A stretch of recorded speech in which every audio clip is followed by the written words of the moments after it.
Warning that today's episode contains spoilers for both Bendy and the Dark Revival and Bendy and the Ink Machine. I mean, I am heavily adapting elements from both those stories to make them fit into a fantasy setting with knights and dragons and things like that, but you would very easily be able to infer things that happen in the game from the stuff I'm talking about in this story. But if that hasn't scared you away, then I think you're in for a fun video, because I'm quite pleased with how my art and my tale has turned out for my first full-fledged Bendy episode. Let's get into it, shall we? Let's go.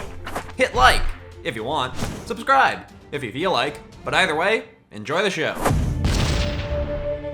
As the island of my knowledge grows, so do the shores of my ignorance. This saying was more prominently ringing in my mind this week, as I'd been seeking out information on other realms that may be intrinsically connected to my own. I'd learned of one while researching the Creatures of Songs recently, and wondered how many others existed without my knowledge. This search led me to speaking to a woman with a very intriguing tale.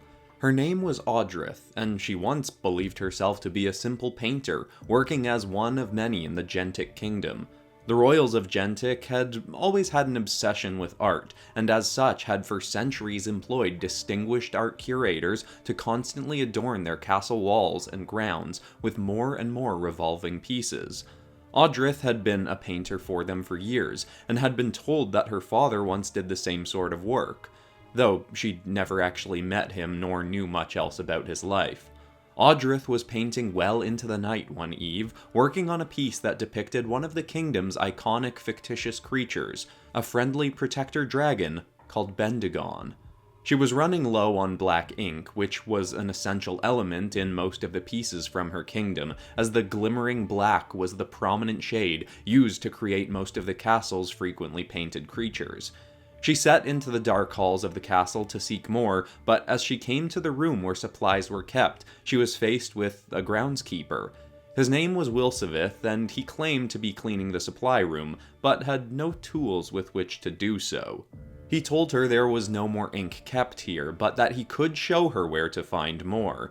He led her down and down into the bowels of the castle, and every step Audrey considered turning back. They went even beneath the dungeons to a room that Audrey had no idea had existed prior to that night. Inside it was an intricately carved throne, surrounded by empty cauldrons. The groundskeeper told her that this was an enchanted creation, rarely used by the kingdom now. It had been forged by one of the previous art curators, named Joseph Druden. By sitting on it and reading a set of incantations, one could cause the cauldrons to instantly fill with ink. Audrey was skeptical but simultaneously intrigued, as she'd heard rumors and whispers of this throne before, but believed it to be a myth, as she'd never actually seen magic conducted, let alone had a chance to use it herself. Wilson handed her a scroll with the incantations, and she sat upon the throne to read them. The more she said, the more she could hear bubbling, sloshing sounds coming from the cauldrons around her. As she said the final phrase, they filled, just as the groundskeeper had said, but then they overflowed. Ink pooled around her ankles, and she thought she'd done something wrong, but Wilson looked pleased. Audrey asked what was going on, but he ignored the question and simply told her, "Come find me on the other side, and I'll show you your true purpose." Audrey was then sucked into the ink, as if the floor had vanished beneath her. She sunk farther and farther down, her body twisting and spinning, before being shot up out of the ink again onto a yellow, stony ground. The castle walls around her looked familiar, but also different. It was as if she was inside a painted version of the Gentic Kingdom, made only from golden strokes and, of course, the kingdom's iconic black ink. Stranger still, Audrey herself had changed. She was now adorned in a suit of armor and wielding both an odd-looking battle hammer along with a glowing spiral shield. She wanted answers. What had she just done? What had Wilson made her do? But before she learned any more, she'd be instead faced with more questions, as she noticed ahead, behind the bars of a dungeon cage, was a flesh and blood version of her kingdom's iconic dragon, Bendigon.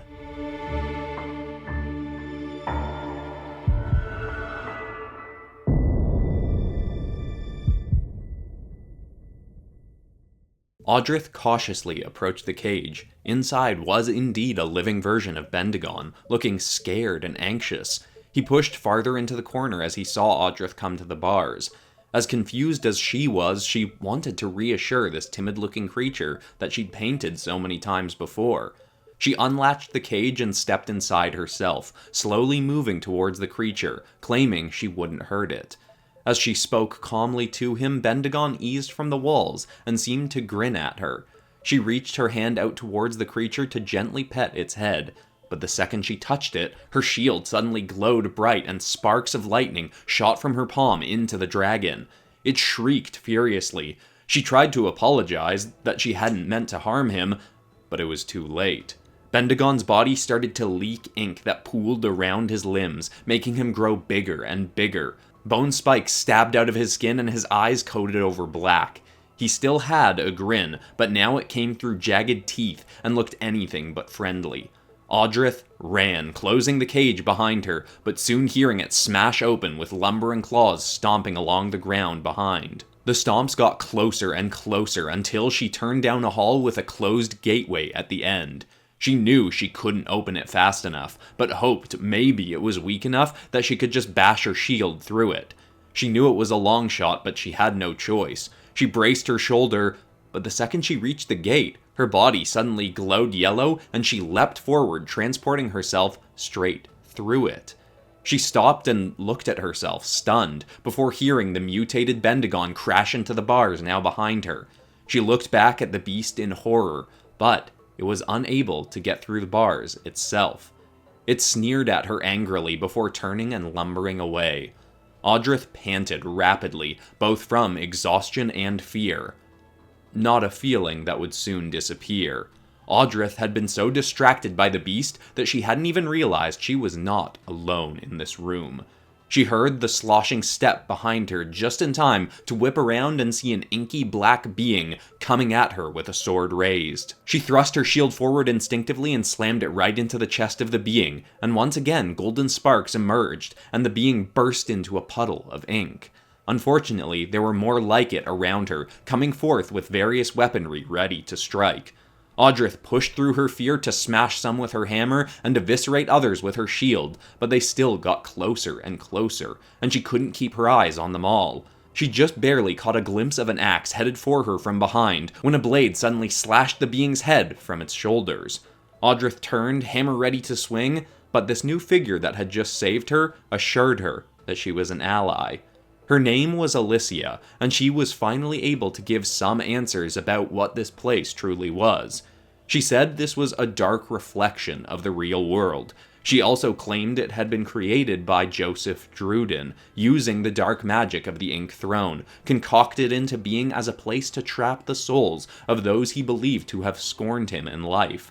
It was also a place where any creation of Druden could be brought to life, though oftentimes they'd come to be in a twisted, mutated form. Audrith asked if that was the case with the monstrous Bendigon that she'd just seen, and Alysia went pale. Alysia said that Wilsevith was seen as a hero in this place because he claimed to have killed what she referred to as the Ink Dragon, and if it truly was still alive, they were all in grave danger.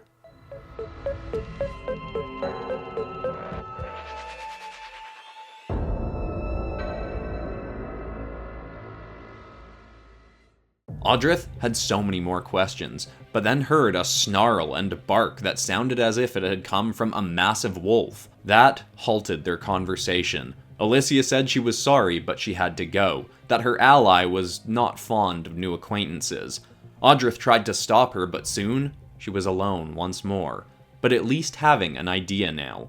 Wilsevith may have trapped her in here and lied to people in this place about having killed the Ink Dragon, but if he had been with her on the outside earlier that day, then he must have a way to escape this place. Her goal now was to survive long enough to find Wilsevith and make him take her home. She spent hours hunting through the halls, facing more and more ink beings that seemed set on killing her. Luckily, she grew more adept with her weapons and was soon able to make quick work of them. She did, however, have to hide multiple times from the scouring Ink Dragon that tore through every being it came across like they were leaves. The towers were easy enough for her to navigate, as they were clearly the same layout as the Gentic Kingdom, but it was as if they were from another time, worn down and almost decaying. She eventually found herself in the very room that she painted in on the outside, but in it now was a man. He looked completely familiar to her, though she had no idea why. He didn't attack her, but instead introduced himself as he continued to paint. He said his name was Joseph Druden, but quickly assured her he was not the one from her world, the one who'd created this place, but was instead this world's version of him, not even certain himself if he had a soul. He was, however, able to tell Audrey more about the real Joseph, that he'd once been a good man who simply wanted to do right by his kingdom, but he grew too addicted to the praise of the royals for his work, and began taking credit for pieces made by the artists he employed. Even Bendigon was a creation he claimed responsible for, despite it having been made by a brilliant painter named Henderson Stein. After Henderson left the kingdom, Joseph was unable to find any artist to create comparable works, and the royals began to question his skills as their curator. That was when he turned to dark magic, commissioning his ink throne, originally intending it to create living ink sculptures of Henderson's creations. But the creatures made proved unpredictable. Like the ink dragon, they would eventually become monstrous versions of themselves. This version of Joseph contradicted what Alysia had said earlier, claiming this realm was made to trap inside it the monsters Druden had made.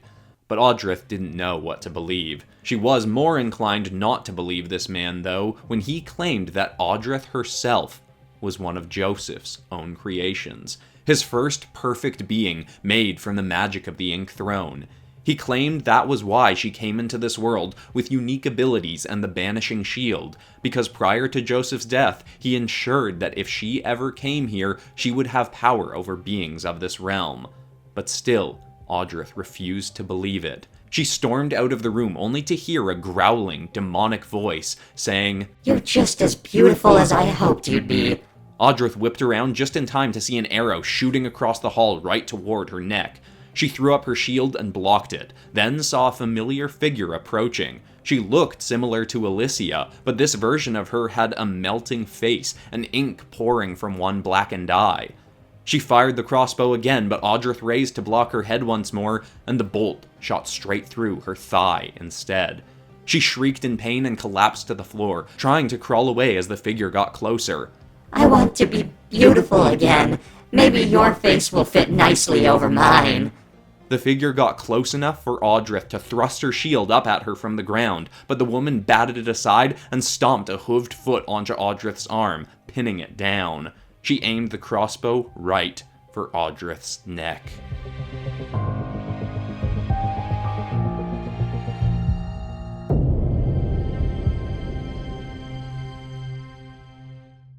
Just before the twisted-faced figure could unleash her shot, ink suddenly splashed down onto Audrey's face.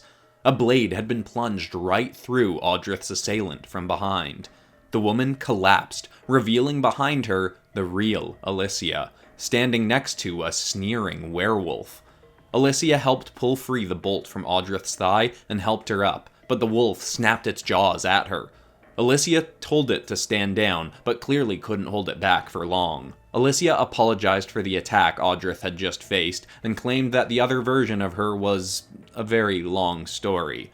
Questions continued to pile up for Audrey, but she kept her mind on her task, finding Wilsevith. Before parting ways, Alysia told Audrey that Wilsevith had last been seen in the highest tower, but to be careful that he was not to be trusted. Audrey limped off to find him, still hoping that this realm's Joseph Druden was not worthy of her trust either, as she didn't want to believe herself to be a creation of dark magic. She fought her way to the tower and finally burst open the door to find Wilsevith, the Ink Throne, and, in the center of the room, an ill-rendered painting of what seemed like an aquatic chimera. Audrey ignored the rest and simply demanded that Wilsevith send her home. He said first he needed her help to finally kill the Ink Dragon for good. He had claimed to have done so, though truly, he'd only managed to temporarily reset it to its original, less menacing form as Bendigon. Wilsevith said that as the one pure creation of the magic of the Ink Throne, Audrith was the only one who could truly aid him in making this realm truly better for all trapped within it. She cautiously inquired as to how, and he stated that all she had to do was sit on the throne, hold the painting of the Chimera to her face, and read the words upon it, followed by her own name.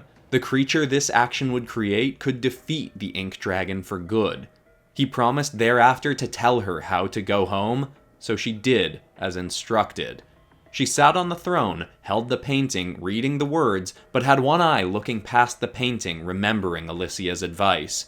This just allowed her to catch Wilsevith in time, as he thrust a blade through the painting towards her. She shifted aside and the blade barely scratched her. She grabbed Wilsevith, spun him around into the chair, took the blade with the painting still pierced around it, and she thrust the dagger right into his chest, stating, "You won't fool me again, Wilsevith." But as his name left her mouth, the throne began to spark. Ink burst from the cauldrons and swirled around Wilsevith and the painting. They began to merge into one. Soon, a mutated chimera near filled the entire room, then exploded into the air through the ceiling. It wrapped its tail around Audrith and lifted her into the air with it. She quickly thrust her shield onto its tail, sparking yellow and golden light. It didn't disintegrate the beast, but it did make it shriek in fury. It released her, and she tried to hold on, but the beast's erratic movements made her slip, and she fell from its back down towards the onrushing earth below. But instead of slamming into unrelenting stone, her body sloshed on to the slimy back of the Ink Dragon. It flew up, dodging around the flailing chimera into the higher golden skies. Holding on to the creature's back, Audrith could hear its voice in her head. "Merge with me. We can defeat him only as one." Unsure of what else to do, Audrith allowed her body to sink into the inky hide of this creature. Everything was black for a moment, then blinding golden light burst around her, and soon Audrith was seeing through the Ink Dragon's eyes. Its body now sparked with her golden light as the Chimera soared up and bit into their wing. Audrith could feel the pain, but quickly the dragon chomped its own, now sparking fangs into the Chimera, who let out a gurgling shriek, releasing its own bite. The Ink Dragon hurtled down towards the ground with the Chimera in tow and slammed it into the earth. As the beasts tore at each other, Audrith suddenly realized she could now access memories that were not her own, memories of the entire history of this place through her connection with the Ink Dragon. She searched through them all as the creature raised its head back with a roar, channeling Audrith's abilities, and unleashed a cannon of vanishing lightning directly into the Chimera's chest. The creature's cries faded as its body fizzled into a pool of bubbling ink. Audrith was glad Wilsevith was defeated, but was more focused now on the dragon's memories she could recall. In its distant past, she saw a scene of Joseph, older, clearly not the one from this realm, using an old scroll with a spell scrolled across it to open a portal back to our world. He claimed to be using it one last time, then burned it as he stepped through. She also saw how Wilsevith had once merged with the Ink Dragon himself, using another spell from its own memories to reset the creature back to how it had been when first created. Audrith spoke out those same words, and she was hurled from the beast's innards to the castle grounds, as the dragon shrank back to the first state she'd seen it in. Unfortunately, she knew this was a temporary fix. It would one day again become the monstrous Ink Dragon and torment the people of this realm. Using the memories she'd maintained from her connection with the Ink Dragon, she was finally able to create a portal home for herself, but that did not end her time in this dark realm. Now she uses her abilities to go back there regularly, trying to do all she can to make life tolerable for those trapped within and freeing all those she can. But all the while being very cautious about who she can trust and who is truly worthy of being released back into our world. The last thing she wanted to do was unleash the inky beasts of that realm to wreak havoc on our own.